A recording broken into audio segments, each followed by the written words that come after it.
you got to reclaim that and that I am. So I will That's always say that I am the boss of me. you control your life. Yes.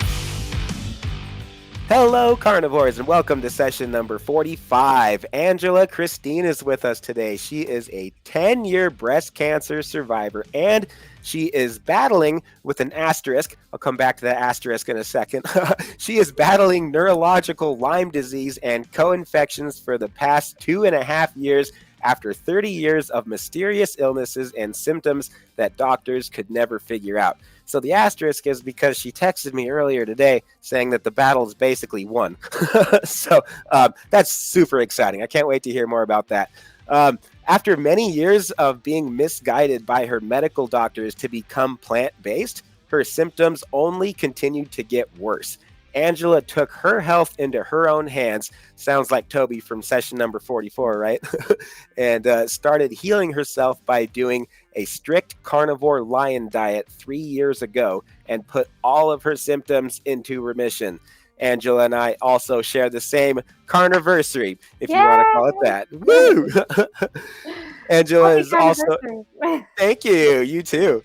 Thank you. Angela is also a holistic health and spiritual wellness practitioner, passionate about helping others thrive, and she has made it her mission to turn her pain into purpose and to teach others how to become their greatest, healthiest self and their greatest healer. Her personal Instagram is at ANGLERRO28, and her carnivore specific Instagram is meat-based medium, just like it sounds. She's been featured on many top nutrition shows, including the Plant Free MD podcast with Dr. Anthony Chafee. Two quick things before we get into the meat. Here's our Spotify podcast review of the week. This is from Lucky Krim from Alabama, US. I enjoy all the episodes, but this conversation was the bestest. So much good information that I easily understood. Well done. Thank you. That was in response to session number 43. Critical carb-loving coaches proven wrong again with Richard Anthony Smith. Thanks a lot for that, Lucky. It means a lot, especially come from a highly respected leader in the carnivore space such as yourself. I've learned more from you than you have from us over the years. I promise you that. In many ways, I've modeled my own lifestyle after years, especially with eating butter cold out of the package with salt. And you know that as of last week, we are beginning every single episode with an LISS. What does LISS stand for, you're wondering? I'm actually not talking about cardio. This stands for Listener Inspiring Success Story. We're going to hear from Joff Yillard right now. He is a registered nurse from Australia. He also has a YouTube channel. I'm going to plug that in the show notes. All right, so he's got 2 recordings, and I'm going to play the first one. My name is Joff. I've been on the carnivore diet for 2 years and 3 months. And I do the carnivore diet because, well, it's the species appropriate, species specific diet, as Bart K says. I've basically, throughout my 20s, for about a decade, I suffered through issues in my health, that of the metabolic and cardiovascular nature. And long story short, took a deep dive into, the World Wide Web of searches, came up with some search terms that I thought were relevant, that being inflammation, and basically, fell into the algorithms of looking at low carb, ketos, and carnivore social media content. So it all started from there 2 years ago, and pretty much just took the plunge. Haven't looked back since. All right, I'm going to play the second one. I don't count calories because, well, number one, calories aren't relevant in the measurement of weight loss or weight gain. It's unscientific to consider calories to be even relevant in the human body system as it relates to mass changes. And I also, from a more personal level, attribute a lot of issues that I've had in terms of my eating habits and shortcomings with my health to, thinking that it was as simple as tracking calories. I think nothing needs to be said after that in terms of, what sort of issues people will run into. Because it's not that simple, guys. It really isn't. All right. Thanks a lot for sending in that video, Jeff. Listeners, if you're a carnivore with an inspiring success story, contact Mark or myself and we'll get your message out where people need to hear it. The carnivore community is growing across the globe. The more we all share what's working, we'll continue to learn and grow from each other. Angela, welcome to Carnivore Coach's Corner. Hi, thank you so much for having me. Absolutely. It's been a pleasure. It's been great getting to know you just right now before we hit the record button. What'd you think of Joff? Are those stories pretty similar to what you hear on a regular basis with your clients? Absolutely, absolutely. You know, aside from the fact that we all love to eat meat, being on this diet, I think that the true root of why we all collectively came to this diet is because we wanted to feel our best. And Mhm. we've realized that the foods that we've been consuming most of our lives have just created a cascade of health issues or autoimmune issues that have made us feeling less than our best. Yeah, Absolutely. So I it's think we so I love hearing the stories that people are thriving and doing so well because it's a true testament of, you know, there's a difference between God-made food and man-made food, right? Yeah. Amen to that. Mark, what are your thoughts? Yeah, I was going to say the same thing. I think most of us have done all the same thing. We've all done the standard 6 meals a day. Then we moved on to high vegetables, high protein. Then we moved on to keto. I think a lot of people, they weren't pushed into it. I think a lot of people were just made go into it pretty much by accident, and they found their way eventually. I know I did, and I know the majority of the people that I work with, that they're like, you know what, okay, I tried all these diets. I've tried the veganism. I've tried all the plants. That yes, they worked. I looked amazing, but it was Did you always the say one. did you say tried vegan or survived vegan? I didn't hear you correctly. Both. Yeah. And one thing that always comes back is, yeah, look great, I look great, but I feel like crap. Yeah. And this is the biggest thing. And when you hear so many people out there that are saying the exact same thing as what we all say, it's like, okay, just try it. Try this for at least 2 or 3 weeks, and then Right. let me know how you feel. And I haven't heard one person yet come back and say, listen, okay, I feel rubbish. Yeah, I mean, you feel great. You should be eating exactly how nature intended you should be eating. Just basically eat pretty much meat and fat. That's it. Amen to that. Angela, what does a typical day of eating look like for you? What are you eating a day? Oh my gosh. That's a great question because I'm in the process of changing it up a little bit. But the majority of my meals consist of ruminant meat. So I only eat ruminant meat. So my meals consist of either Woohoo! lamb, goat, veal, venison, and beef. And if I can find bison, it's very rare, but from just where I'm at right now in Pennsylvania, I don't really have access to a lot of bison, but predominantly it's beef, lamb, goat, veal, and venison. I have a ton of venison right now because it's been hunting season, so Yeah. everybody gives me their venison. So I've got a chest freezer of venison right now. Anybody wants to come over and join me for dinner? I love it. Are, um, are are you nose to tail or do you stick mostly to yes, muscle meats? yes. So when I was really sick, I ate organs like crazy. And Mm. now that I'm a little bit, I guess you could say, like my nutrition is a little more adequate, I eat organs about 2 to 3 times a week. So I guess you would say I'm still nose to tail, but sometimes I'll have weeks where I just don't want them. And I just have just learned really intuitively that like what do I need? And I just tap into that. Yeah. I Liver is loaded with vitamin C. Is that kind of why you go that direction when you're sick? I actually go more towards Oh, kidney and heart. And liver, I don't do too much liver. I enjoy the taste of it. I just don't hyper focus on it like a lot of people. I focus yeah. mostly on heart and kidney because kidney is really high in the DAO enzyme, which is the diamine oxidase, which helps break down histamine. So when I was really sick. I had histamine issues, so I focused more on kidney and even sweetbreads, which are like thymus and yeah, like lamb sweetbreads, which are considered to like be also high in the DAO and vitamin C. Okay. Yeah, because I have bronchitis right now, as you know. And Yes. I've had it for a little over 2 weeks, and ever since Oh my gosh. yeah, ever since way before I was a carnivore. Like, is it better? Yeah, but like it still is is an absolute nightmare to get rid of.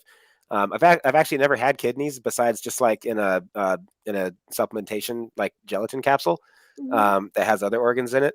But I'm gonna have to give kidneys a try. I never have. Yeah, I have no excuse either because I can totally ask for them when we get our next cow. So absolutely. I mean, honestly, I've never, well, I guess I've had beef kidney, but I've had it minced up in ground meat, yeah, and it's very strong. So I prefer goat or lamb kidneys, or they're uh, much more mild. even better. Yeah, because if we're gonna buy an animal, usually we go for a lamb because we have cattle in our family, and Oh, that's awesome. yeah, and we try to shoot our own deer as often as we can too. So that That's always awesome. helps save a buck, right? Yeah, literally save a buck. I got a whole buck in my freezer right now. I didn't even try to make a pun. Thank you for catching that. Oh, that is so good. I got a buck in my freezer. Well, half a buck. I'm down to 50 cents now, but Oh my God. Okay. So, touching back to our asterisk at the start of our conversation, your Lyme's disease is in remission? it Is is that in what I'm hearing? remission. Yes, yes, it's in remission as of January. I'm so grateful. I got my last test. Could you give our listeners just like a crash course that haven't heard about you or maybe haven't Yeah, heard your interview on Dr. Anthony Chaffee's or something of just what of how you discovered that you had Lyme disease and kind of what that how debilitating that was and how you've been using your and how you've been using what you know about nutrition to get to the root of it. absolutely.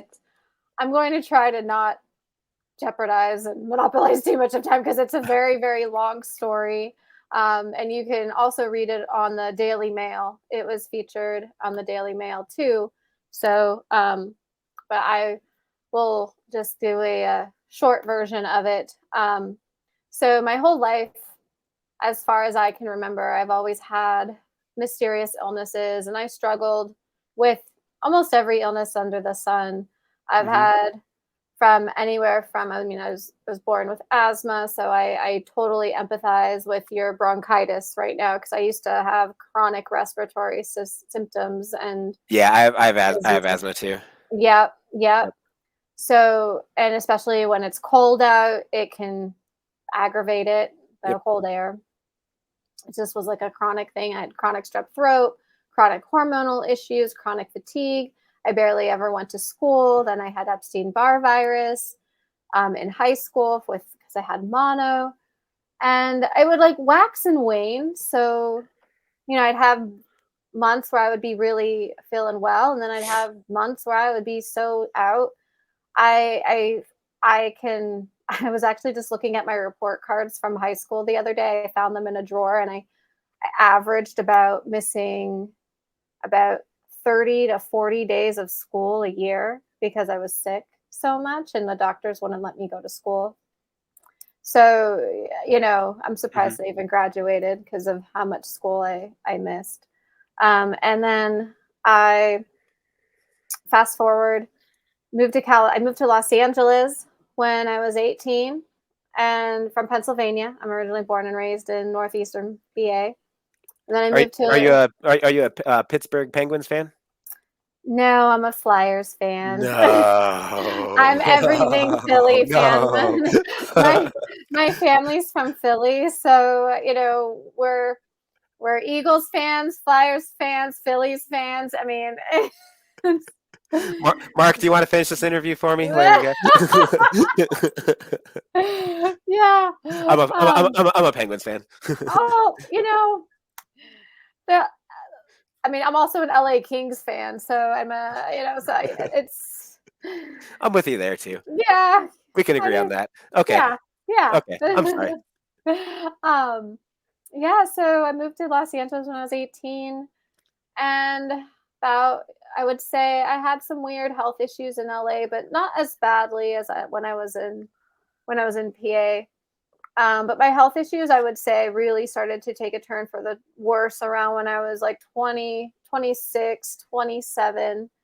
And I found out I, like around when I was like the end of my birthday's in January. So December, I was 26, just about to be 27. And I came home from work with stroke-like symptoms and went to the emergency room, and they couldn't find anything. I had all this numbness and tingling and all these things. And long story short, I went to every doctor under the sun over the course of a year.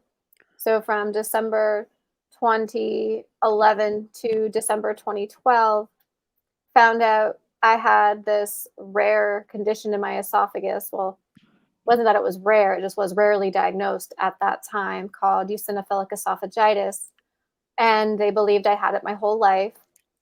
Again, I didn't think much of it, but they said that it was due to having these immune responses in my esophagus that they felt was causing all these other issues.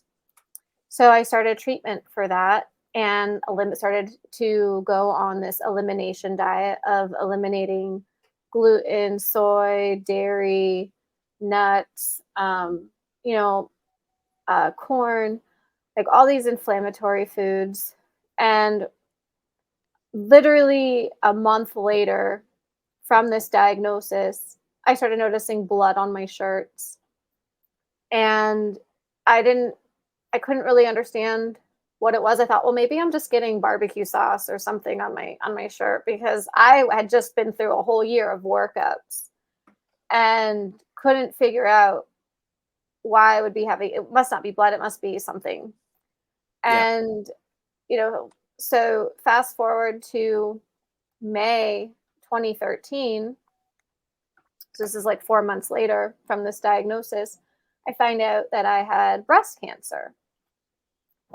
And I was just like, how is this possible? I've been seen by every single doctor getting all of this lab work, and you're going to tell me that the only thing that you found that was low vitamin D and this disease in my esophagus, but nothing pointed to breast cancer. I even had a mammogram and an ultrasound, and those were both negative. It wasn't until they went in and biopsied that they saw that it was cancer. Wow. And so immediately, between working with this new allergist, working with my cancer doctors, working with my GI doctor, having to have a mastectomy and getting breast implants, which that's just a whole other thing that I can even talk about right now. Mhm. But I was guided to become plant-based and to, lower my red meat intake. They were like, stay with eating poultry. They wanted me to eat fish, but unfortunately I've had a seafood allergy since birth. So I never really have been able to enjoy seafood except shellfish. But at the time, that was one of the things that I started to react to. So I couldn't even have shellfish anymore. Mhm. So I was basically just down to like a very strict plant-based regimen that I would allow myself to have like a small, palm-sized piece of poultry once in a while. But mostly I relied on plants and plant protein powders to sustain me, and a lot of legumes and chickpeas and beans and all of the carbs that were basically just feeding the cancer cells. I had a consultation with a guy last week that's that he's he's consuming lots of legumes, lots of beans, and he swears that it's the best thing that he's doing for his heart health. And Right. Okay. 15 minutes later, I think he has a different perspective on it now. Yeah. Sorry, continue. So, you know, it was interesting though, because the more plant-based I was becoming and the more I was becoming really dogmatic on eating these vegetables that weren't sprayed with any pesticides, and I was really priding myself on eating the rainbow and going to the farmers markets every Yep. week to get pesticide-free produce and, you know, Because locally. that's how cavemen did it, right? They were like, "Oh, Right. we need to eat every color that's on the rainbow. Like that's the key to our Right. health, right? That makes so much Right. sense. Yeah, let's go find it and let's make sure that we're taking multivitamins. Makes no sense. Okay, sorry. Well, Continue. and also, I mean, and to our defense, of living in Los Angeles, I mean, we're in the vegan capital of the Yeah. world, where farmers markets and vegetables are like our god out there. You know, it's like we Oh yeah. worship them. It's a thing. You know, you think you're right. You know, we're raising our vibration by eating all of these plants, and Yep. you know, it's something that I'm really passionate about, because one of the things that actually got me to wellness really wasn't the plant foods. It was, at that time, it was Reiki and energy work. Mm. And it's something that was so profound to me, because nothing was really working at that time. I had put, you know, the cancer they were able to cut out, but I had all of these post-cancer symptoms that I didn't know was connected to Lyme disease. I didn't know that I had Lyme. I didn't know Mhm. that I had all these other autoimmune issues other than the eosinophilic esophagitis in my esophagus. But it wasn't until I had this mastectomy that I was getting all of these allergic reactions that would lead me into anaphylaxis, to the Wow. point where I was, you know, using my EpiPen multiple times a week, going into anaphylactic episodes where my throat would just close up, to the point where I was getting ambulanced out of restaurants or out of my home, just to, you know, it was scary. And I um I got ambulance out of a restaurant too. Before going carnivore, carb loading before a bodybuilding competition and dehydrated myself. I passed out in the restaurant. That was at Duke's Chowder House in Seattle, Washington. oh which my which god. yeah, that was several years ago. That was yeah, and living in Seattle too at the time. I can totally relate to what you're saying about it being very much a plant-based, just like city in general. It's a Yeah. popular I've thing. never It's nice living in Montana now because people here haven't, like, nobody's ever really heard about the carnivore diet. They're like, oh yeah, I think I heard about that on the Joe Rogan podcast, right? Like is it like, is it a lot of meat or something? I'm like, yeah, that's pretty much it. yeah, it's but just they're sweet open and to meat. learning here, and nobody's open to in Seattle. Yeah. Most people are very very plant based there too. Yeah. Sorry, go ahead. Yeah, Yeah. Oh, same over here. Like over here, it's a massive plant country over here.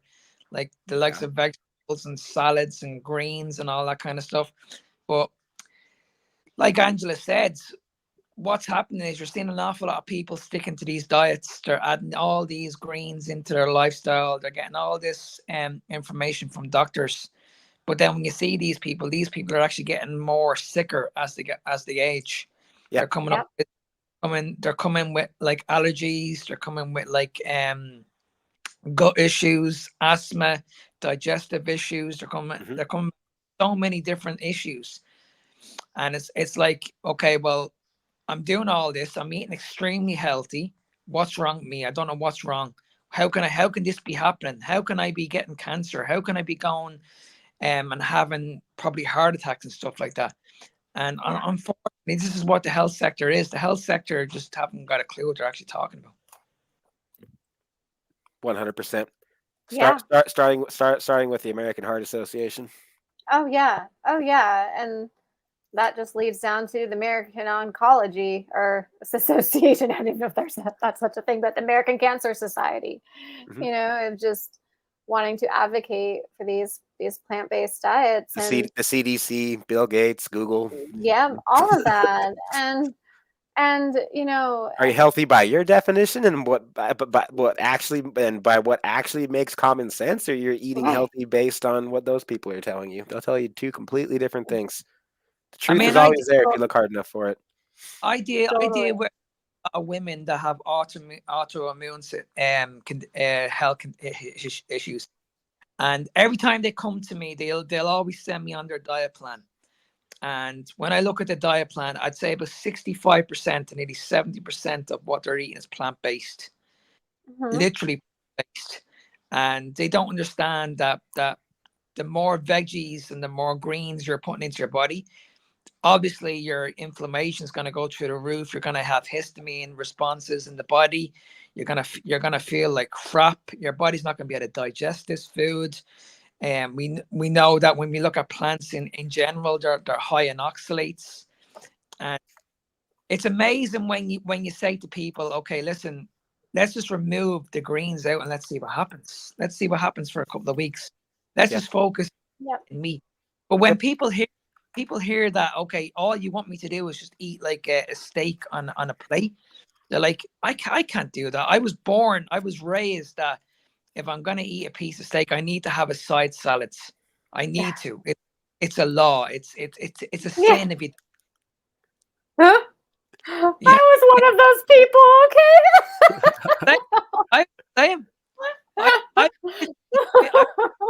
okay? I would feel a big bowl of salad just to keep me full when I was going through like a diet phase. I was so hungry. I was like, okay, if you want me to eat protein, I need to bulk up on my veggies. And I'd bulk up, my stomach would be bloated, I'd be gassy, and I'd feel like crap. Yes, I was full, but I was Totally. I used to gorge myself with Brussels sprouts because they have so much fiber in them, and now everything that I know about fiber, I haven't had fiber in quite some time. Never felt better, and I really don't believe that fiber.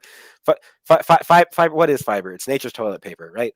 You're eating something that you can't digest, trying to get everything to move out of your system, which makes no sense if you're in a traffic jam, right? If you're in a traffic jam, how do you clear traffic? Yeah, you have more cars push all the rest of the cars through. No, let those cars go through and do their thing.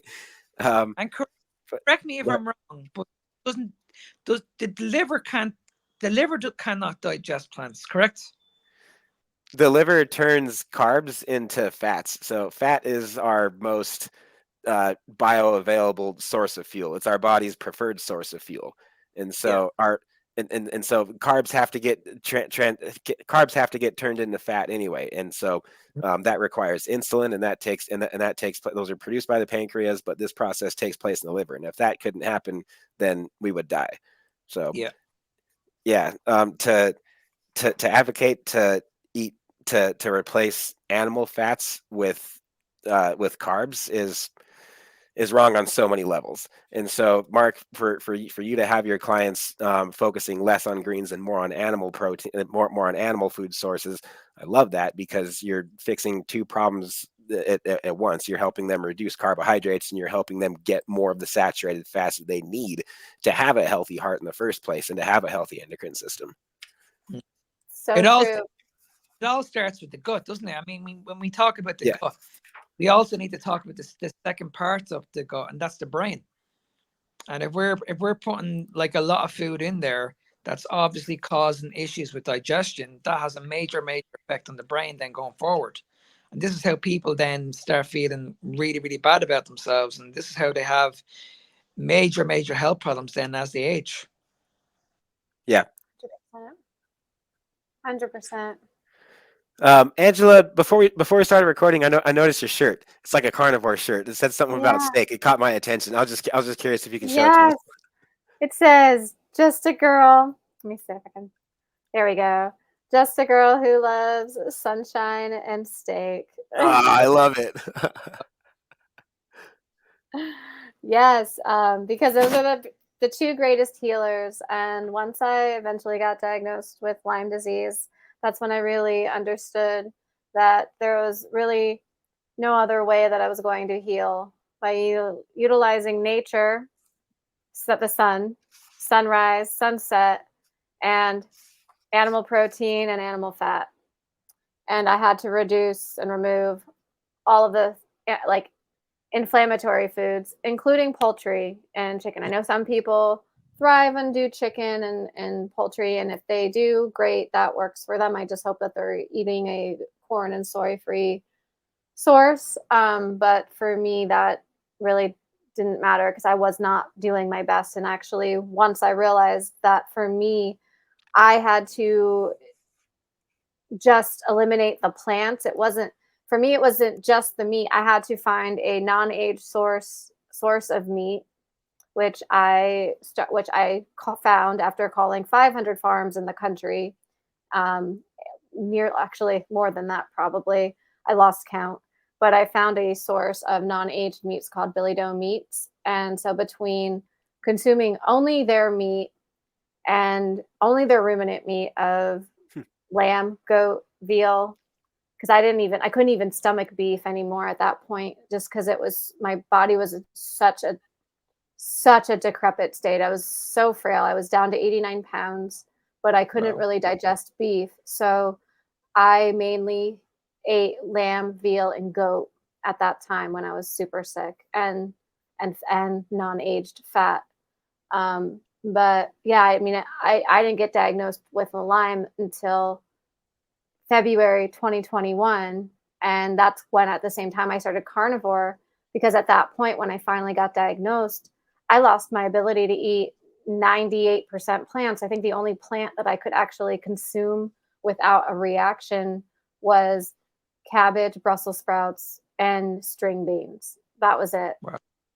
So, and at that point, I was like, well, I'll keep I wanted to keep those in as long as I could, which didn't really last that long. I think it maybe lasted several months of just like having them in here and there. But at the same time, I was like, what's the point? You just got to rip the Band-Aid at some point. So I did eventually, but I would say that once I didn't remove chicken until about 6 months in, because I realized that chicken was actually the culprit.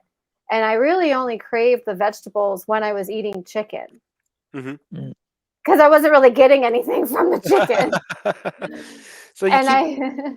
So you keep saying this phrase, ruminant animals. What do you mean by that?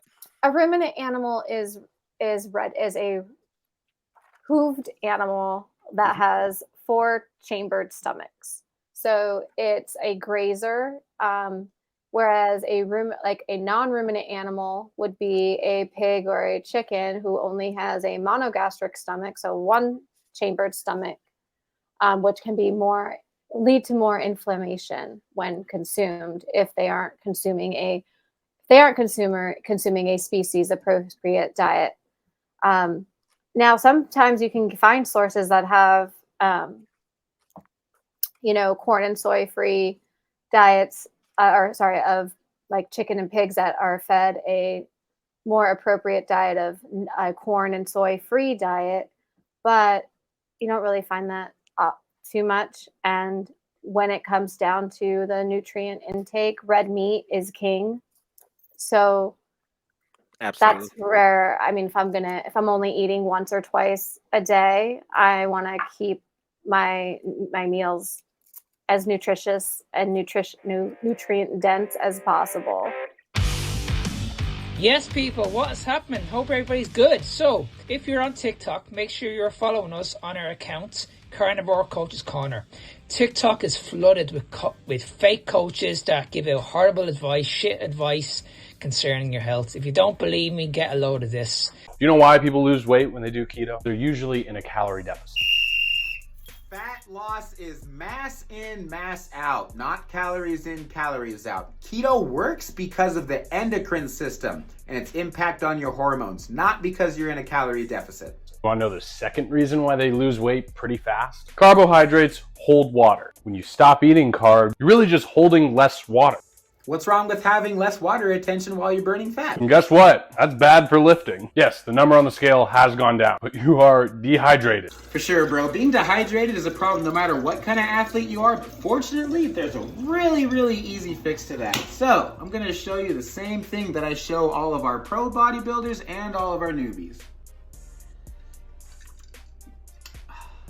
Make sure you give us a follow over there, okay? We also post meal prep videos, workout tips, and tips from top carnivore doctors and nutritionists from across the globe. Now back to the show.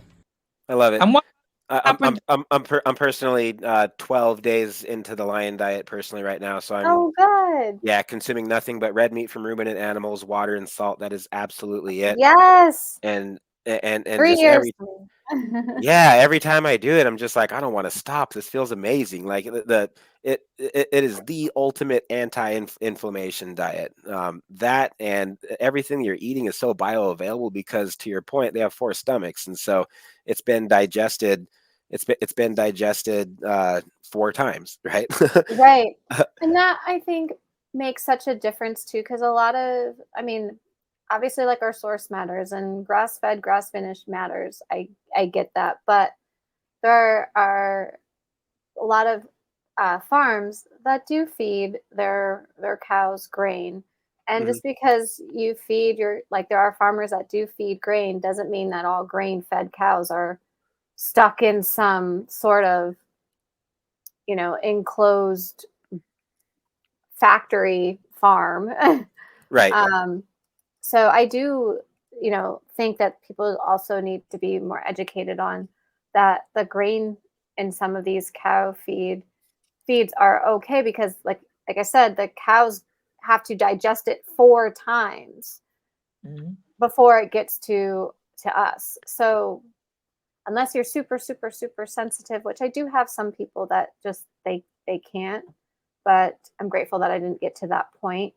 But Yeah. I do feel that, you can still heal on grain finished meat. Totally. Mark, I didn't mean to cut you off there earlier. Nope. I want to turn it over to you in a sec, but I just want to have just say a couple things before I do, if that's okay to touch on what she just said. I just read this a couple days ago, page 79 in Dr. Kiltz's book, Kiltz's Keto is Carnivore, a guide for a fertile life and beyond. Think hormones and meats are the problem? 3 ounces of soy contains more than 1 million nanograms of estrogen, while 3 ounces of lean red meat in hormone-treated cows contains just 3.9 nanograms. Birth control pills typically contain about 3,500,000 nanograms. Fertile women make over 100,000 nanograms of estrogen a day. So he's not advocating to eat meat that has been treated with hormones or that are grain fed or anything. But if you're eating beef in the first place, it's a huge step in the right direction over seed oils, over plants or anything plant based, in my opinion. And then one more thing, actually, the lion diet. I can't not say this, but from the Bible, the book of Leviticus, chapter 11, verses 1 through 8.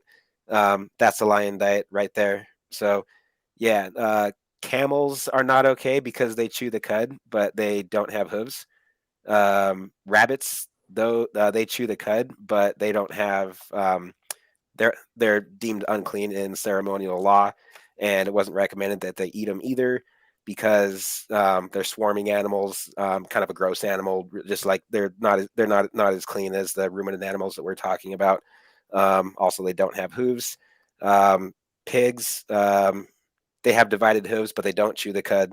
So yeah, basically your options on the lion diet are lamb, beef, bison, goat, and I think that's the majority of them, right? And veal. And veal, yeah, okay. Cool. Sorry, Mark, what were you saying just a minute ago? No, I was just gonna say, like, for me personally, I think I'm on pretty much the lion diet as well. The only thing I'm having at the moment is butter. Yeah. But the only thing from me, probably to you guys, is I feel I was actually forced into this because I suffer with allergies with gluten, dairy, grains, all that kind of stuff. Yeah, that's I had to find a solution pretty quickly. because I just wanted to feel good. I didn't mind. I didn't care what I looked like. I just wanted to feel good. I didn't like the feeling of being bloated every day and being gassy and also being grumpy, been argumentative. I had to find a way in my lifestyle right now where I feel really, really good. And that's when I said, right, okay, you know what? If I have to go down this route and I have to force myself to do this, then I'm going to do it. And if it makes me feel amazing and it takes all my issues away from me, well, then I'm going to keep doing it. I'm just going to keep doing it. And as I mentioned, I'm about 95% Lion diet at the moment. The only thing I have in my diet that shouldn't be there is butter. I don't take any sugar. I don't take any supplements. Everything that I eat is pretty much meat based.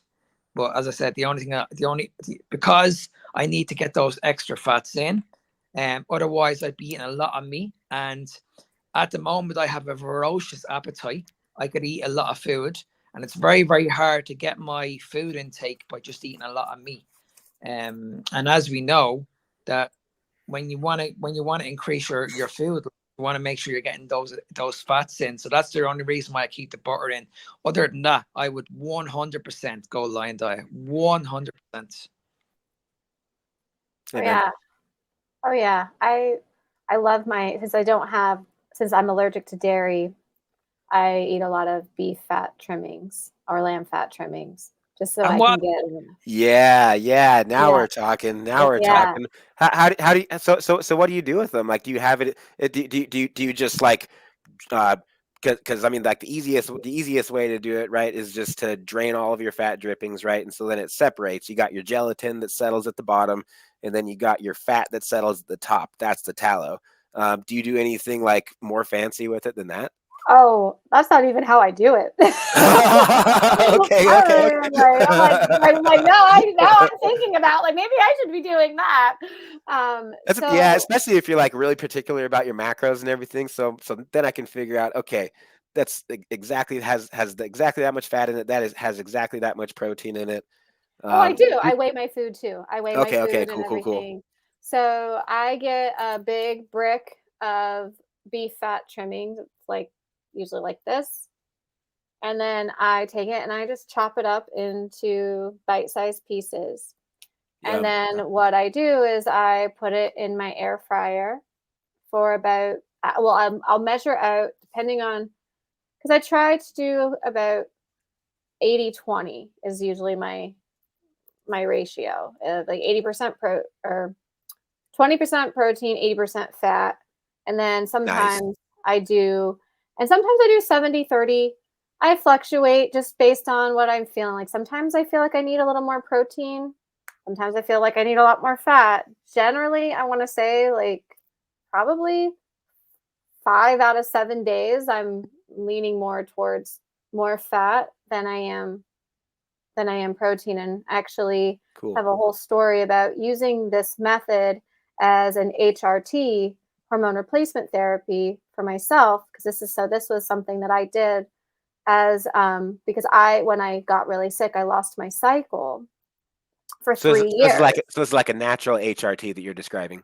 Yes. Awesome. I lost my cycle, but when I was sick, I couldn't really do a lot of fat, so that's why like I had to just focus on like eating more like fattier meat that I could digest, which is why I chose a lot of lamb, goat, and veal, because it was still fatty, but I just couldn't get that much fat, extra fat in, just because my stomach, with all of the mast cell and the histamine issues, I had to build that up as I was healing my gut. But what I do with the trimmings now is I cut them up in bite-sized pieces, and then I weigh a couple ounces out and I put them in my air fryer, and I air fry them for about 10 minutes and they get pretty crispy. And then I weigh them again, and then I weigh, because then there's always like there's some beef fat trimming or beef fat tallow that gets rendered. So I put that on my meat, and then I eat the crispies with the food. So I love it. It kind of gives it a good texture too. I have this one dish, I call it my carnivore cereal. It's basically ground meat, an organ, like an organ of choice. So it's either liver, heart, or kidney, or sometimes a combination. And then I'll add some crispy beef fat trimmings, and then I'll douse it with the tallow on top. Yum. Pretty delicious. And how does that how does that affect your satiety signals? Because you were talking about being intuitive about knowing when to go for higher fat and when to go for higher protein. I've been especially the more that I've been talking with Dr. Kiltz, the more that I've been listening to his lives, the more that I've been reading his book. I'm seeing how unbelievably vital it is to go for the fats of the animals that you're consuming. Right. And I mean, even to the point to where like indigenous tribes before they're thinking today that they probably were giving the lean meats to the dogs, and that they were favoring the organs and the fats. There's like, Yep. I don't know, 5 really good arguments that I've heard recently on that perspective. And so that's Oh, why I was yeah. asking. So that's why I was asking you about nose to tail earlier too. But Absolutely. Absolutely. Because the fat is really, it is where it's at.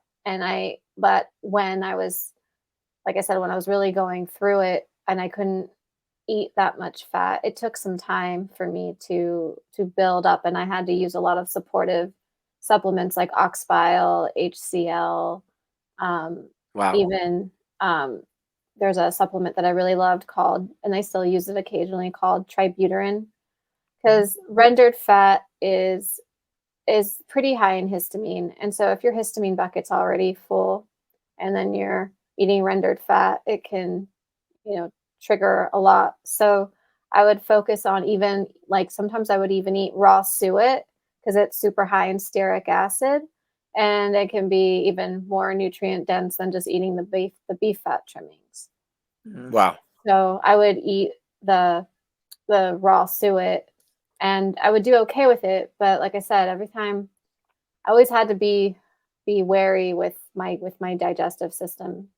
Now Yeah, I eat about, like, if I'm really being honest with my macros, I eat about anywhere between like 150 to like 200 grams of fat a day.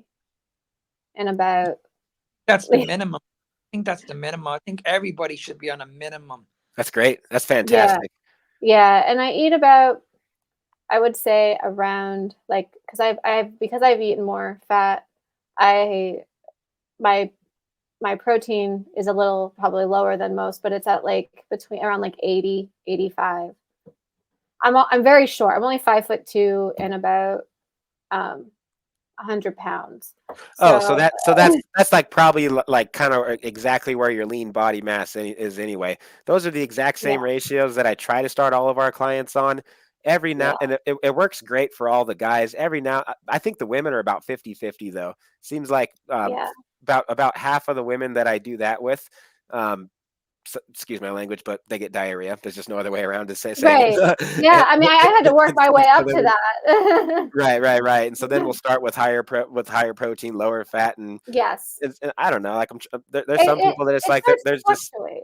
yeah, it's working great for them, and so like I don't want to rock the boat, but like at least if they're getting 100 grams of fat, man, I don't know how you can be I don't know how you can be a coach ethically and put somebody on less than 100 grams of fat. I mean, Yeah, unless they are temporarily getting shredded for a competition or a photo shoot or something, but that goes against everything that I believe to be on that low fat. That is really really cool to hear that you're eating that much. Yeah. And I mean, because I also just want to touch base on like the fact that I used the carnivore diet to gain weight.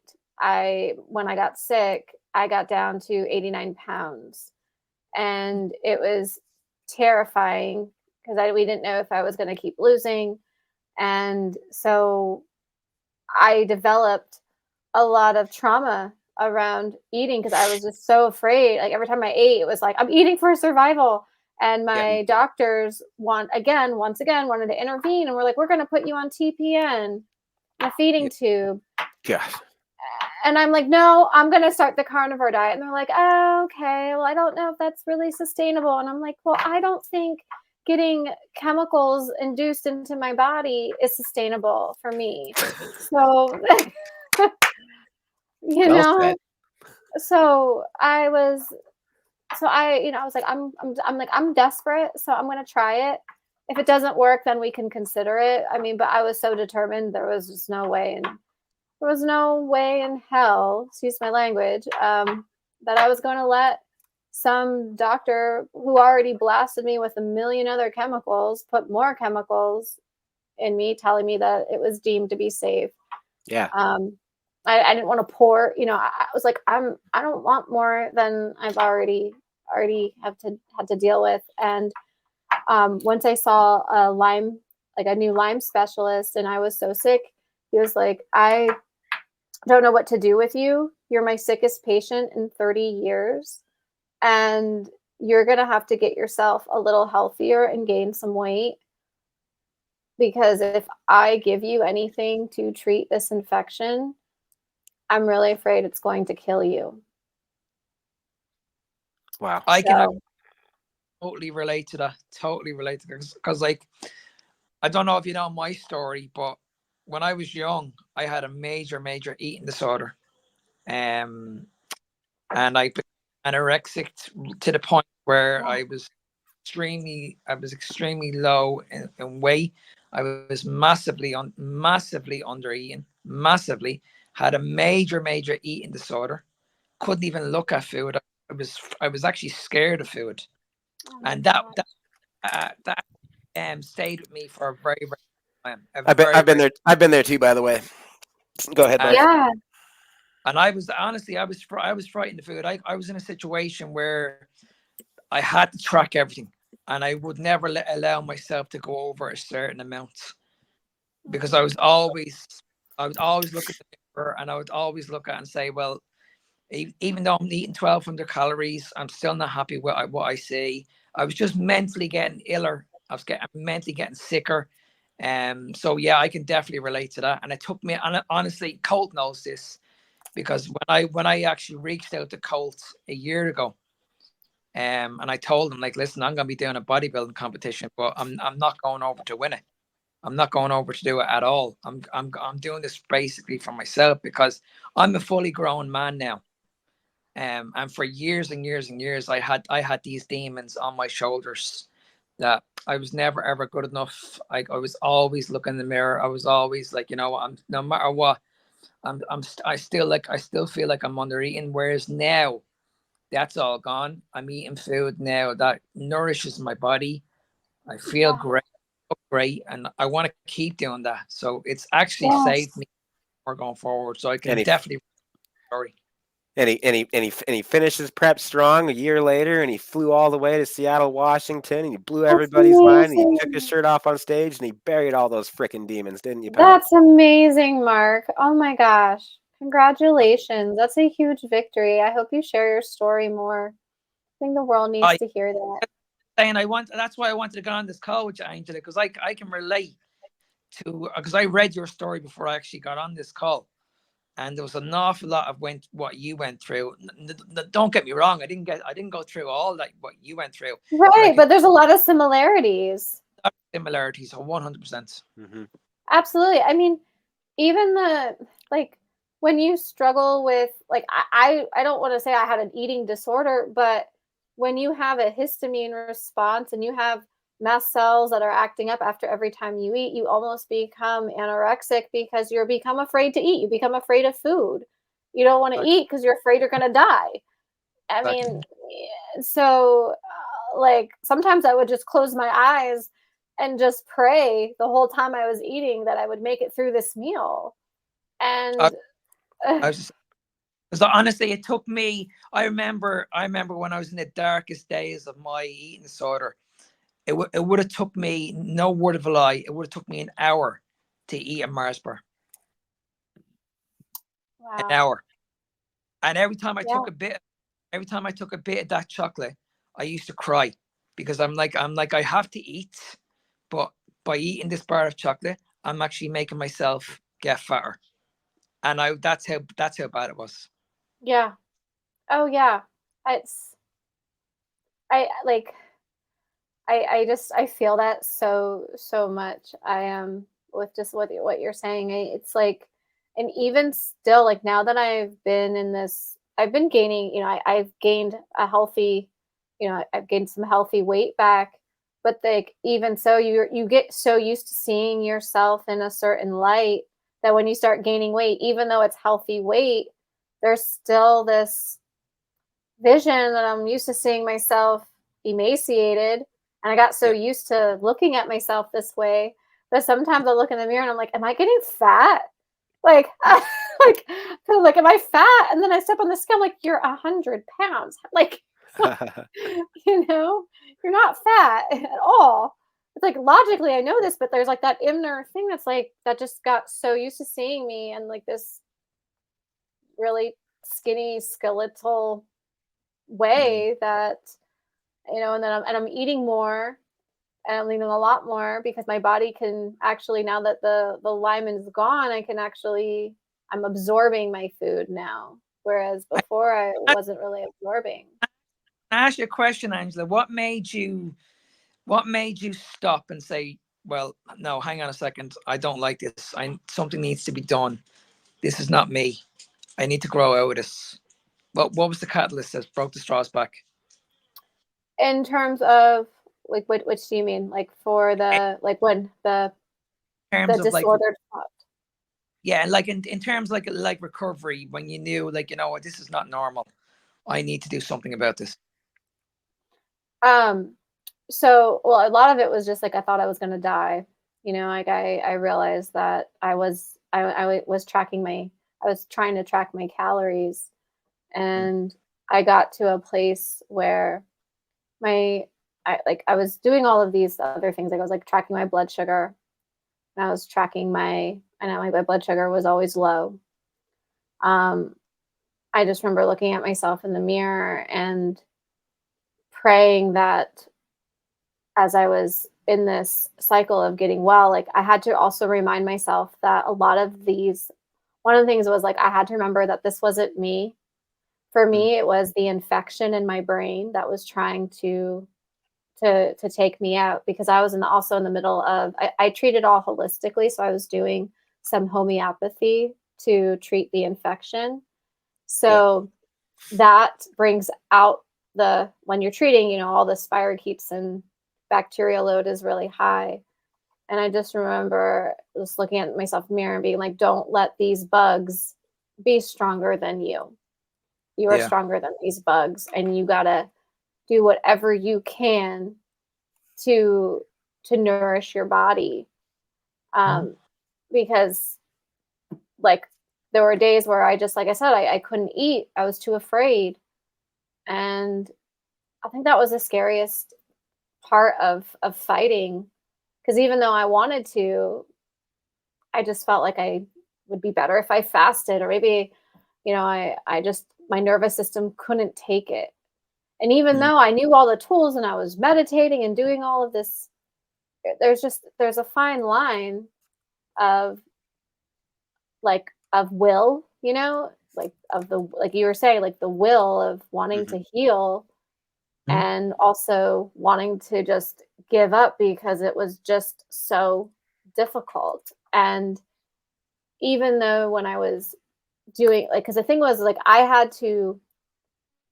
when I started carnivore, I was doing really, really well. And then I had to start my treatments, and then treatments threw me back. And thank God I was on the carnivore diet, because the carnivore diet is what sustained me to get through.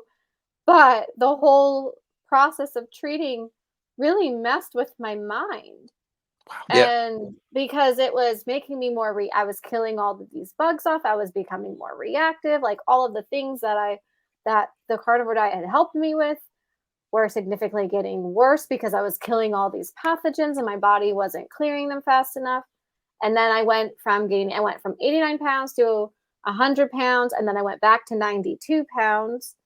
And thankfully, I finished my treatments, and then over the course of the year of me just realizing that, this is the bugs, this isn't you. And I wrote mantras out all the time. I'm stronger than this infection. This infection is not the boss of me. I am the boss of me. I have power. I am powerful. Amen. Like, Love that. Amazing. I love that. I love your self-talk. That just like the way you talk, the sayings that come out of your mouth, the quotes that come out of your mouth. That's the kind of stuff Thank we love hearing you. on this show. Yeah, yeah. No, Yeah, that's what people need to yeah. hear. I love it. You gotta keep yourself going, and it's something that I do with my clients too. I'm like, find 3 things, get into that root chakra, into that I am space to Yep. reclaim your power back from a disease, from like toxic relationships, from anything that you feel is taking that power away from you. You got to reclaim that in that I am. So I would That's always say that I am the boss of me. yeah. I am in control. I am powerful. I am strong. Whatever makes you feel your best, find it. I was gonna say the exact same thing. You rubbed those words out of my mouth. I was gonna say the one thing I always mention to my clients every day is that you control your life. Yes. You control what goes into your mouth. You control what the outcome of your life is. Nobody else is gonna do it for you. Yeah. It's so true. Nobody else can dictate what you do. That's Nobody's so gonna Uh, force you to. right. we got That's a right. hey Mark, we had a listener question on the lion diet, and I thought that Angela would actually be I thought this was perfect timing because we got this in our email box right before we got this earlier today. So this is from Rachel. She says, I am listening to your podcast with Keto Mary and have 2 questions. Can I do the lion diet with only ground beef and butter? It's all I can afford at the moment. So I would Angela, how would you answer that question? Hell yeah. Like, of course you can. I mean, well, I guess, yes, and I mean, wait, like, again, butter is not technically part of the lion diet. Right. So, if you want to be specific, but let's be honest, I would rather you do butter than any other oil, and butter is going to give you a great satiation. Butter is super high in minerals and butyrate. It's going to help through your gut. Like, even though I'm allergic to butter, I'm still pro butter. Especially if you can get raw butter, that would be great. I know that it's not always accessible for people, but I think that ground beef is one of the most versatile meats that you can get, and it just Yep. depends on. But at the same time, it also, if I go into like that coach mode of, depends on what you're treating. If you have histamine issues, ground beef is not going to be the best cut for you, just because ground beef is super high in histamine, and butter can be too. That would be my only thing to be wary of. But if you're just going in, you don't have histamine issues, then ground beef, girl, ground beef it up. Hey man, thanks for saying that. Yeah, because I was gonna say, my thoughts are that butter, just for whatever, it depends on why you're doing the lion diet. Exactly. So If you just want like all the best benefits of the carnivore diet, and you like what people are saying about the lion diet, yeah, I mean, keep butter in. You're 99% of the way there. You'll love it. She says it's all I can afford at the moment. Angela, have you found this way of life to be has it run up your grocery bill? Is it making you go broke, or is it pretty affordable? no, and I don't think people realize that you can actually buy tallow in the stores. For example, like, you don't even have to, like, a jar of tallow runs about the same price as a box of butter. So, I mean, you can use tallow instead, first of all, or you can just go and buy some beef fat trimmings and make your own. And that's actually, some grocery stores will even give you some beef fat trimmings or suet for free. So, I think that for me personally, my grocery bill is much lower now than it ever has been. And I think that if you prioritize fats, because fats and organs are way less expensive than the muscle meat. Yeah. And I think that people get really misconstrued with this diet because their mind goes to steaks. I have to eat a ribeye, and I have to eat a New York strip. And because those are the most expensive cuts, but like I go to my butcher shop and I get 8 pounds of flank and ribs, 8 to 10 pounds. I buy the whole piece. They give me a discount for like I get 10, so 8 to 10 pounds runs me about $60. It's like $6 a pound, for flank and ribs, and they're That's pretty great. That's pretty good. Yeah, I love your point about lean, the cost of lean meat versus the cost of fattier meat. Fattier meat is so much cheaper, and that's what we're supposed to be Yeah, eating anyway. Like if you have any coach that knows what they're exactly. doing, that's writing your plan, you should have a lot of fatty meat. You should not have very many lean meats unless you're like specifically requesting it for some reason. But my diet, Right. my diet right now is mostly 73% ground beef, and so I don't have to buy any butter. I make all my own tallow because like it happens when you cook burgers, right? And so it's Exactly. just the fact that I'm not wasting it. So I did the math this morning because we're watching our grocery budget, right? I'm a Yeah, full-time online coach. My wife works in the special education department at our school because our son's in that program, and so we're not exactly millionaires, right? So I mean, like, right. I'm teaching everybody the same stuff that's working for me, and yeah, that's $29.94 at Walmart for one of these things for 10 pounds of it. That's $2.99 a pound. That's 19 cents per ounce. And so that all at if I'm taking no supplements except, excuse me, I'm taking Cerol, which is for stem cell health and joint health, and I'm taking vitamin D. That's it. No multivitamin or nothing. So between that and salt, my entire food budget right now, everything that I'm consuming is $5.59 a day. So that's about $30 a week, $35 a week. That's what most people spend when they go out to dinner. Right, right. And, I think that people also need to consider that you can even buy an animal, like what we were talking about earlier, is like consider buying a half a cow or a quarter cow or going on a cow share if you have access Yeah, to a local farm. Generally, they're always looking for people that might not have the space to have a half a cow or quarter cow, but there are so many people in the community that are in the same boat, so you can share that. And yep, um, depending on where she is, I mean, also like local butcher shops also can be. Walmart has great meat. I mean, from yeah, what like just it really just depends on your budget and what it is that you need. I mean, Walmart has grass-fed, grass-finished beef at a decent price. yeah. So I think that there's really no excuse why we can't just like find sustainable nutrition. Wonderful. That is so helpful. Thank you so much for that. I think that we're coming up on a little over an hour. Are we okay for one more question? Is that all right? Yeah, let's do it. I got all the time, so whatever. Okay, cool. Um, I'm just curious because most carnivore coaches, most keto coaches, most online coaches in general, let's just say that most health coaches um, focus on weight loss and specialize in weight loss. I don't have a lot of people that come to me that want to gain weight unless they're a bodybuilder and that are like doing it for bodybuilding purposes. Um, so you deal with more so people that are underweight for some reason. Mhm. Why are most people underweight when they come to you? Oh my gosh. Great question. Like, what's the most common reason?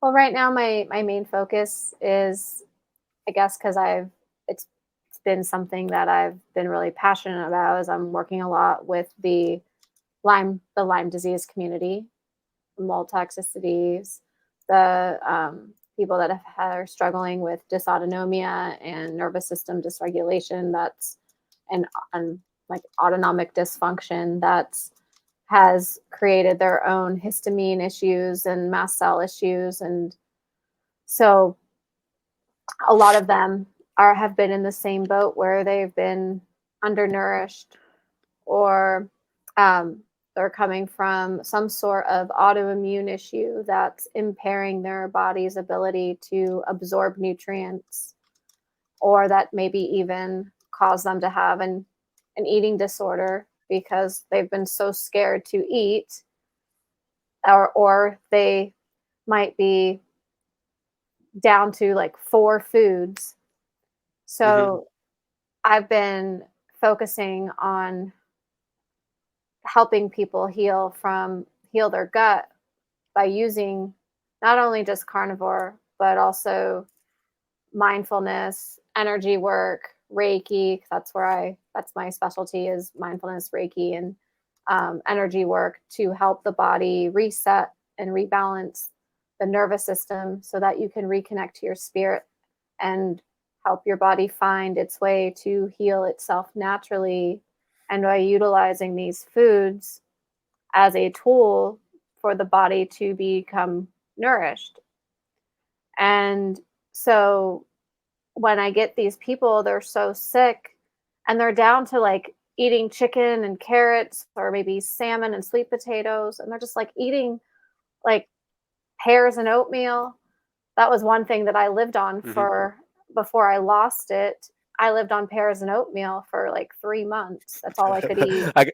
I got 2 clients that have oatmeal on their diet, and they will not let me take it out. Take it out. I took it out of one of their diet for a week, and they just were begging for it back. Yeah. So like other than that, pretty much meat based and paleo. But yeah, that's yeah. So and a lot of them are very severely undernourished and underweight. So, and because it's what this infection. I mean, people don't, like I said, Lyme is one of the most misunderstood, and it's also the most misdiagnosed. It's the hardest to get diagnosed. So rarely when people finally get that diagnosis, they figure out that they've been sick for many, many, many years. And at that point, the infection has just compromised their, including and I'm saying this in third person, but I'm really speaking for myself too, is that the infection just destroys the gut. It destroys the whole microbiome. It destroys every system. It's not just the gut, it's every single system. It's a multi-systematic infection and disease. And so by the time people realize that they have it, they're basically on their deathbed. I mean, I couldn't even walk, right? Like I was basically almost in a wheelchair. I had to teach my dog how to walk me again, because I was fainting 20 times, 15 to 20 times a day. So I had to like. Can I ask a question, Angela? Hey, podcast listeners, hope you're enjoying the show. Real quick, if you've never spoken with Coach Mark Ennis, what are you waiting for? He has changed my life personally, as well as coaches some of my closest family members. Check out what these 3 ladies have to say about their experience working with him. Hi, my name is Louise. I'm a client of Mark's. I've been with Mark a good while now. I want to look leaner, I want to look better, healthier. If I didn't have those check-ins with Mark, I'd be in a dark place.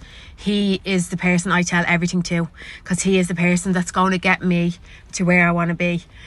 I came to Mark unhappy with my bone density and body composition. Not only am I turning my life around, I'm actually now a better example for my daughters, for their futures. I look forward to continuing to work with Mark to keep getting stronger and leaner. So thank you very, very much, Mark. Hi, I started with Mark last April. At the time, I was stuck in a bit of a rut. I was eating healthily during the week and then binging at the weekend on wine and snacks and things like that. After meeting Mark, he explained to me exactly what I was doing wrong and why I wasn't losing weight. The fact that I was also menopausal wasn't helping the matter. So he set about setting up a plan that suited my needs. And from day one, I haven't looked back. I've lost all the weight that I wanted to lose. I exercised every day, walking and weights, but once or twice I had injuries with the weights and Mark just changed the plan up. I was always one that was mad into carbs. I would never have thought that I could give up carbs, But from listening to Mark and trusting him and following his plan and not having to think too much for myself because Mark does that for me, I was able to follow it. So there you go. The easiest way to contact Mark is through Instagram. He is at fitnessbeyondtime01, and he is not your typical Instagram influencer, by the way. All of his followers are his present and past clients. Follow his page and you will find nothing but quality educational content and testimonial after testimonial from people like you, just like the ones that you heard. No Instagram, no problem. Your life is probably better off without it. In that case, you can email ennismark93@gmail.com. There is one S, that is ENNISMARK93@gmail.com. Just tell him what your goal is and he'll definitely take it from there. Now, back to the show. Why do you think people get into that situation in the first place where they feel like they have to undereat? Well, it's not so much that we undereat, it's just that the foods that we're stuck with our safe foods, they don't have a lot of calories or nutrients to them. So we're not really getting any nutrition, and the body can only absorb. So like, if the body can't absorb the nutrients, you're basically just losing the weight. That's, basically what happened to me. Yeah. And I think that's where people focus way too much on calories. I think there's the problem. I think people don't understand calorie is not always, there's the issue. I mean, 2,000 calories of steak is going to be completely different to 2,000 calories of bread, for example. Absolutely. And I think that's where people don't understand. It's like, right, you're not nourishing your body with the right food. Whereas if, go ahead. Well, I was saying, but some of these people that like I work with specifically, that's not so much, it's almost like that's the only foods that they're not reacting to because they don't know about eating non-aged meat, So like I had a girl who was convinced that she had alpha-gal because every time she ate red meat, she'd go into anaphylaxis. And I just told her, I was like, I don't really think that you have alpha-gal. I don't feel that. Right. I feel that you have a severe histamine intolerance. And I had her order some goat from Billy Doe, and she was, a little scared at first. And I was like, let's just try it. Like, just take like a bite, we'll just start really small. And she's doing so well. She's actually graduated to venison now. So she's eating goat and venison. And it's really settling with her. It took some time, because she had not had red meat in a very long time. And, just little by little, she worked her way up, and she's doing really well now. So I think that it's I think that the big factor here is that there are some people that have really sensitive systems that just have to find the right source of meat that agree with them. And I'm not saying that for everybody. I'm talking about the people that are Lyme and mast cell specific, that have to be a little more intentional about getting meat from non-aged sources. I'm grateful that I found one that worked for me, and I actually recommend it to my clients who are struggling, and they are doing really well with it too. But there are a lot of them out there. But for me, like Billy Doe was great because their meat's really fatty, and I don't react to the fatty meats that they carry. So I'm very grateful because they saved my life. Wow. Nice. What you said about histamine earlier in beef, I have to confess I haven't heard that before. So I just looked it up. Histamine is a signaling molecule sending messages between cells. It tells stomach cells to make stomach acid, and it helps our brain stay awake. You may have seen these effects illustrated by medicines that block histamine. Some antihistamines can make us sleepy, and other antihistamines are used to treat acid reflux. What does histamine do in the body? This is an article on medlineplus.gov. Histamine works with nerves to produce itching. In food allergies, it can cause vomiting and diarrhea, and it constricts muscles in the lungs, making it harder to breathe. Most worrisome is when histamine causes anaphylaxis, a severe reaction that is potentially fatal. You may have one or more of these symptoms if you have high histamine levels. Diarrhea, bloating, nausea or vomiting, headache, runny or stuffy nose, shortness of breath, itching, rashing or hives. Does this all sound accurate to you? Oh yeah. Yep. Okay. Okay. So could you elaborate on that a little bit more then? Like, is this something that everybody should be concerned about in terms of beef, or is this just specifically if you're intolerant to it? Yeah. So, it actually, so beef in general is higher in histamine. However, if you have a healthy immune system, beef is fine. Like, Okay. it's the people that have the autoimmune issues that may struggle digesting beef. And I've even actually have had some clients who, once they removed beef, like I said, I've only worked with maybe a few that are in the process of like losing, and they're in the process of healing, so they are losing some inflammation, but their goal isn't to lose or gain. Their goal is to get healthy. So sometimes when they remove the beef and they're eating the same amount of calories in a non-aged source, such as, lamb or goat, they notice that they start losing weight, because histamine can also lead to weight gain. Wow. So it can cause inflammation. So it is something to be mindful of.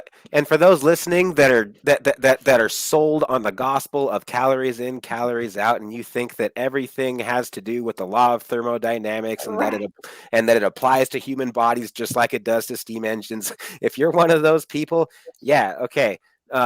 This chronic inflammation that she's describing has a huge impact negatively on your thyroid. That has a direct result with your ability. That has a direct impact on your ability to burn fat. One more reason why calories in, calories out is bullshit. We need to stop we all need to stop focusing on calories so much. It's especially if you're on a keto or a carnivore diet, which is what we all should be, in my opinion. And it's Absolutely. because people see that number and they go, "Oh my God, fat has 9 calories per gram." No, Exactly. no. Forget that you ever heard that. And that's a homonym, by the way. Fat. Yeah. We learned that in school, right? Fat is there, and there. They all sound the same, but they're all spelled differently, and they all mean 3 completely different things. Fat in your body and dietary fat that you eat are not the same thing. Absolutely. I 100% agree. So- And like, I think beef is a superfood, but not everybody Yes. can tolerate it when they're in the beginning phases of their healing. I know that I couldn't, but I still loved it. So I would still eat it once in a while, because I love beef. And now it's actually back in my diet because I've done so much healing. So yeah, I eat it a lot more now. But at the time, there was a time when I could not. And so, that's why I look at lamb, look at goat, look at veal. Veal is still a cow. It's just a less mature cow. It's a baby cow, and it's a little more tender. It's a little easier for the digest. The body doesn't have to produce so much stomach acid to break it down. Wow. I never knew that about the difference between veal and older cows, actually. But I have noticed that raw liver from a calf, oh my God, night and day difference between. Is really? I've never had calf's liver. Yeah. Oh, yeah. Calf liver. You can eat it raw, fresh, straight out of the package. My daughter and I do it all the time. As a matter of fact, if I eat it and she sees me eating it, like, she wants it. Like, that's how That's it. awesome. Yeah, it is very, very good. I know it sounds crazy, but we like it so much that, like, I don't even like cooked liver anymore. That's But awesome. it's not the same if it's it's not the same. It's not near as fresh if it's a cow liver, calf liver specifically. We get them frozen at Costco. That's awesome. Cool. Wonderful. Last question. You say that you pray and you meditate a lot, and that you attribute a lot of your health to that, and a lot of your recovery to that. and your ability to stick with this, and it's shaped your perception on why you should eat the way that you do. I can relate to every single bit of that. Is that something that you like you talk about with your clients, or is that something that you Yes. okay, wow, okay, what does that look like? Yes. Thank you actually for asking. I never really know how to bring this up in such a carnivore space, but to be perfectly I never know how to honest, bring it up either, and sometimes it pisses people off, and if it does, it's their problem. Sorry, I'm just that's curious. right. That's so right. I love no, I because it's actually my favorite topic because when I started carnivore, um, I actually am like determined right now to create a carnivore movement in the spiritual community Yeah, because when I was first when I first had my, I guess you could say my first spiritual awakening, and that's what led me down to the path of Reiki and spirituality. And I mean, I'm gonna be really real with you, right, with you all yeah, right now. And 'cause I'm a medium, and I do a lot of spiritual clairvoyant work with my energy work with Reiki. And so some people think that it's, oh, well, how can you pray and do this? And it's like, well, I didn't really choose to become a medium. It's something that I've been doing since I was 5. I didn't choose this. But I realized that it was such a part of my life when I started to heal from breast cancer, when I started to tap into that. But then when was plant based, I realized that that was the whole community, right? Like the whole spiritual community is plant based, and you can't even go to a yoga retreat or a spiritual retreat without it being vegan. And so my practice and is it's an intuitive energy like an energy work practice with, and I use Reiki, spirituality, and then now that I've been doing the carnivore diet, like the carnivore diet I realized was actually the missing tool to my practice that I needed to have intentionally for myself because first of all, people like in the spiritual community try to say all the time, well, um you need to have like to eat like vegetables in order to channel this energy, like eating meat blocks your intuition. And to be honest, I feel like I've done all of the diets, done the plant-based diets, I've done like the vegetables and all of that, but it really wasn't until I started eating more meat that I felt more connected to source, to my own life force energy, to the energy that I was channeling for my clients. I felt so much more clear, so much more connected, so much more grounded. And my clients even felt the difference in their sessions. So, I mean, most of my clients right now, I would say 90% of them are on animal based or carnivore diets as part of their healing protocol. And they're doing really well, and they're combining basically like they're combining their own spiritual gifts and their own ways of connecting to their own ability to heal. So it's something that I'm very passionate about. I really don't believe that we have to be vegan to thrive in a spiritual community. I think that if anything, eating meat is more spiritual than eating plants. I think so.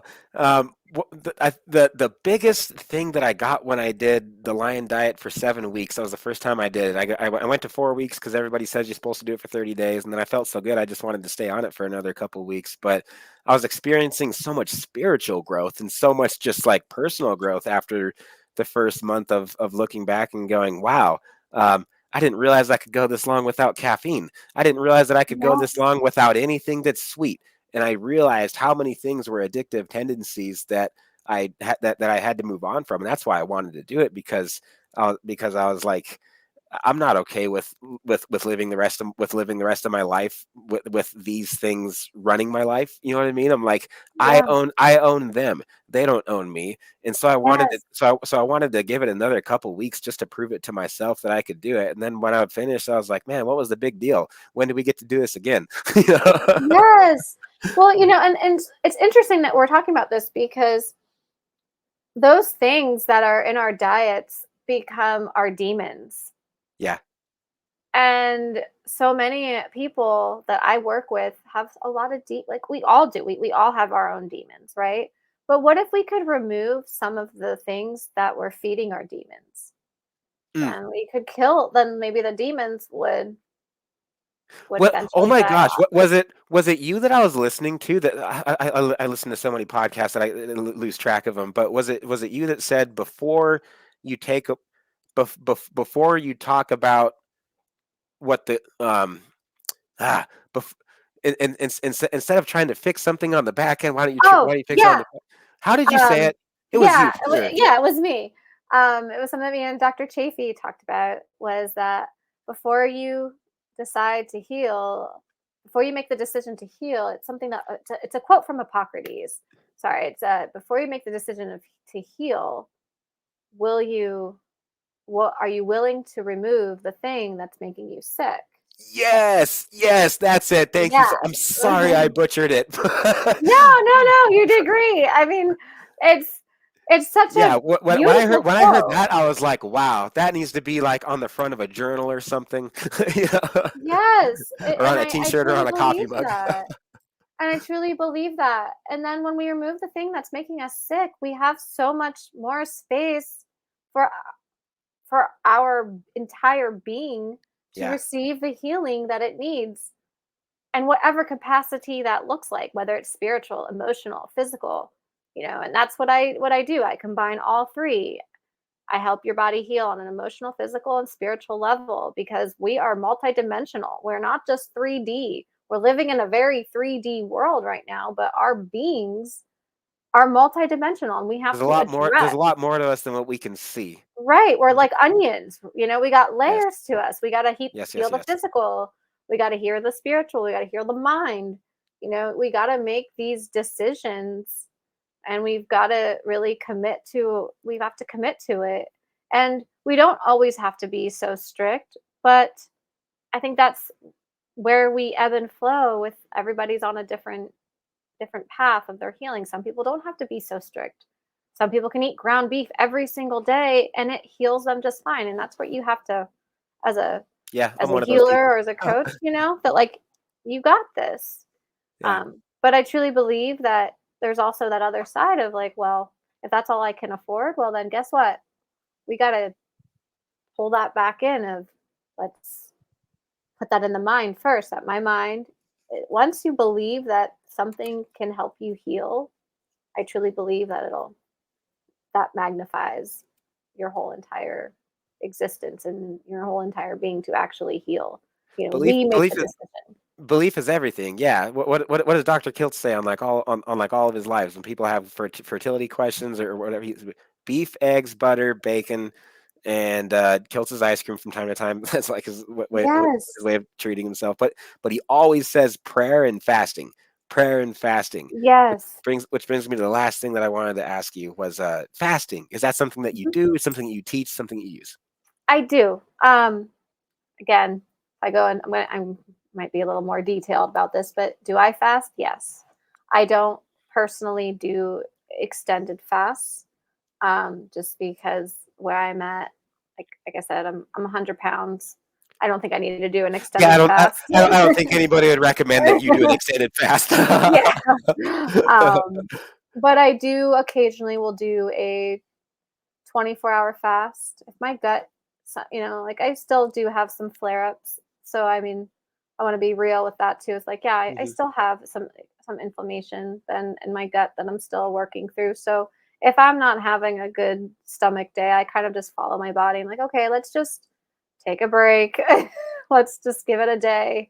So I'll do a 24-hour, like a 40-hour fast was basically just like a day. Like I'll skip a day of eating and then I'll start the next day. So And so if I do have somebody that I am working with, like around the same issues, I'll recommend that. But typically, I don't think you need to fast. But I know that some people need to. Me personally, I eat 2 meals a day. That's generally for Nice. me, that works for me. That's kind of where I'm at too. Yeah, I eat 2 meals. But weirdly, on the weekends, I like to mix it up. So like on the weekends, I actually just like to eat 1 meal a day. And usually it's around the evening, like around like between 4 and 5. I'll eat like a large steak or like some ribs or something like that. Like because I guess that's like really when I make my big meals. So I like to just magnetize on this huge meal I'm about to eat, and I like to fast before because it just tastes even better. You know what?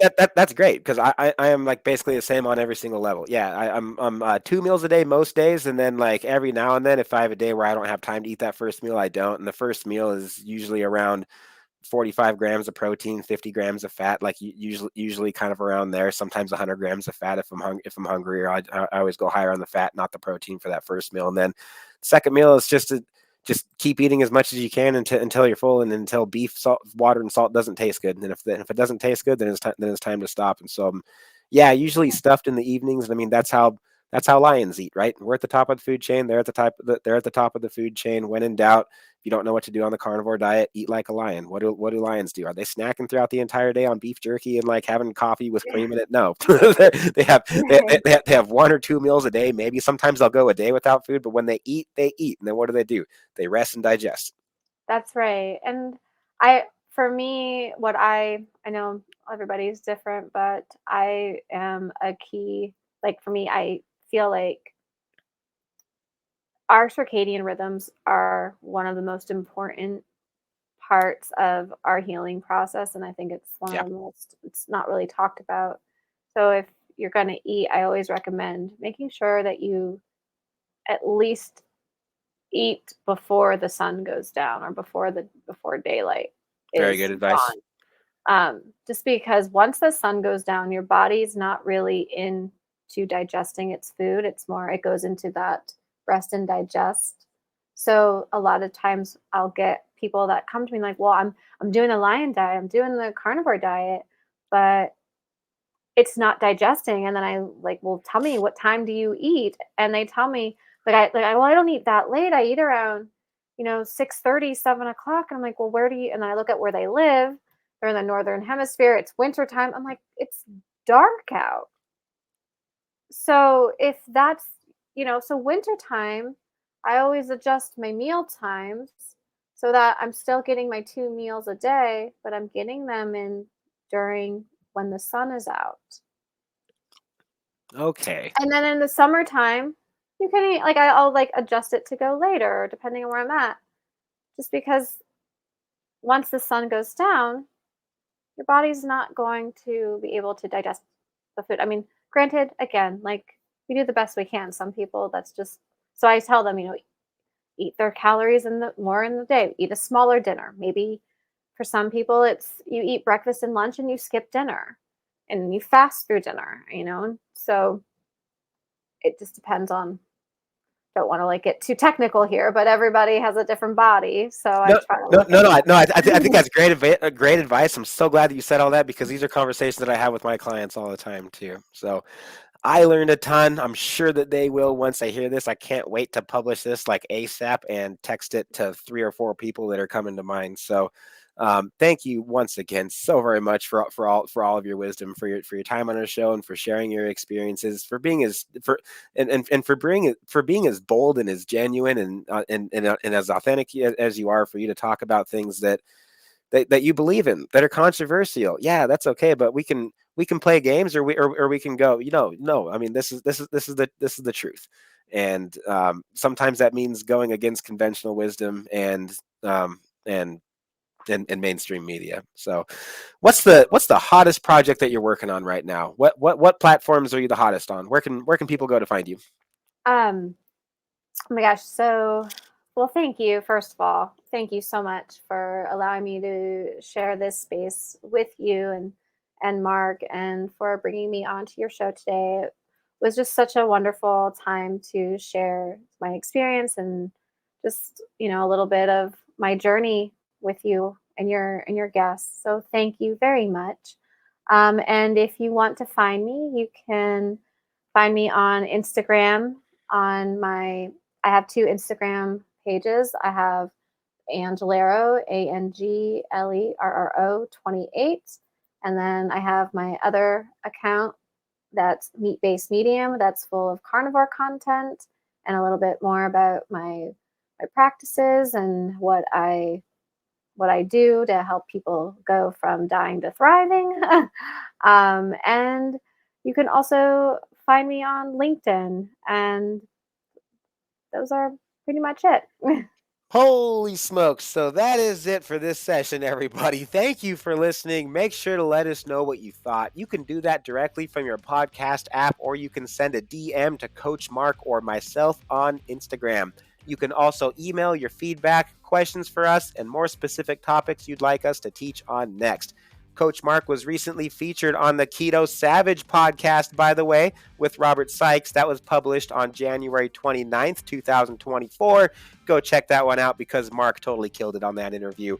Also, quick special offer before we sign off. If you like salt and if you like potassium and if you like to save money, then listen up because you definitely want to write this code down, all right? It is KIS for potassium. This is for pink potassium cave salt. It's on our website, supersetyourlife.com. That will save you 15% off of your purchase of 5 or more. Pink potassium cave salt has almost as much potassium as it does sodium. The list of essential roles that potassium plays in your body for health and athletic performance is miles long. Here's 2 main reasons why I use and advocate to supplement potassium.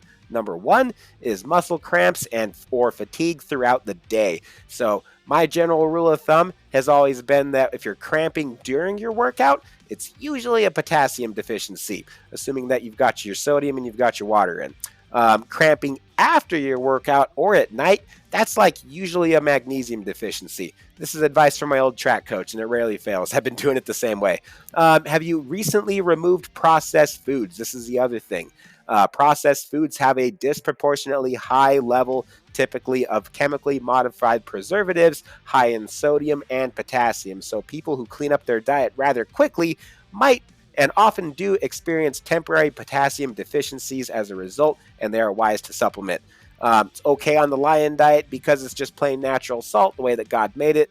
It has also been a favorite of our athletes and our flagship supplement ever since Celtic Sea Salt sponsored me through my last bodybuilding show. So, artificially sweetened electrolyte supplements are tasty, they are helpful, and certainly have a place in the world of health and fitness, but they don't have near the potassium that this stuff does. Celtic Sea Salt, pink potassium cave salt, is naturally and sustainably sourced and imported from an underground ancient seabed in Spain. It has much more potassium than most leading brands such as Relight and LMNT. So the code, once again, is KIS, the number 4, and then potassium, all spelled out, just like it sounds. KIS for POTASSIUM. That's for pink potassium cave salt. It's on our website, supersetyourlife.com. Last thing, if you need some gym motivation, look no further than our workout podcast called the supersetyourlife.com podcast. We are well over 200 episodes on that one. We're recording episode 230 this weekend, actually, with Carnivore JT. That's going to be a fun one. It's his first time on that show. So that's available on the same platform that you're listening to now. Just type Superset Your Life, all one word, into your search bar, and you'll see our black and white podcast logo pop up. It's a podcast specifically recorded to listen to while you work out. We regularly interview professional bodybuilders and judges, top nutritionists, leadership experts, stand-up comedians, and top athletes from supersetyourlife.com. We keep the focus on health-first bodybuilding, faith, and family. My wife Taylor and I are the hosts of that show as of 3 years and growing, and Coach Mark Ennis has been an enormous part of all we do there as well. Mark and I are both on the IG, and we offer private one-on-one consultations as well as coaching services. Links to schedule those can be found on our Instagram bios or in the show notes of this podcast. One last reminder before we sign off. Leaving a review only takes about 10 seconds. So if you are on Spotify, where you can see in the show notes right below that, it says Q&A. Bam, right there, you can tell us exactly what we think, and we will always respond when we record either the following week by reading your review or by discussing the topic that you'd like to know more about, or even by getting to work on whatever critiques you have about how we can continue to improve this show.